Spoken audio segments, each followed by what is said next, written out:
Training up to be a police officer is really a young man's game, yet 42-year-old Tim Schwering feels he's up to the task. Every day in the basic law enforcement academy starts with marching, a flag ceremony, and then lots of push-ups, rain or shine. Tim Schwering has been upgrading his physical fitness for weeks now. I had been an administrator for about 3 years with the police department, so I had gotten a little out of shape. So I've had to work on getting back into shape. Oh, good. Now look for your cross face.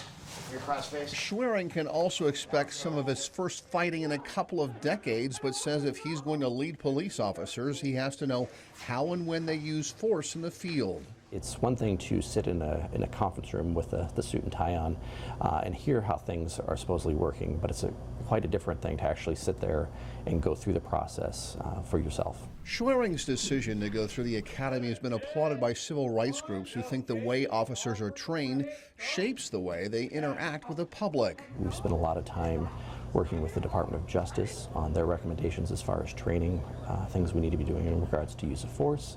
And this gives me a really good understanding of how we're actually at the ground level training people as soon as they walk in the door. Sergeant Sean Kendall is one of Schwering's instructors that admires a civilian not afraid to walk in an officer's shoes. What a great opportunity for him to learn the language of law enforcement so he understands what his subordinates are going through. So I think it's a good thing. And so now Cadet Schwering is going to spend the next 4 months learning things like defensive tactics and how to perform a pit maneuver in a police car. He is hoping to earn his commission and then graduate in June.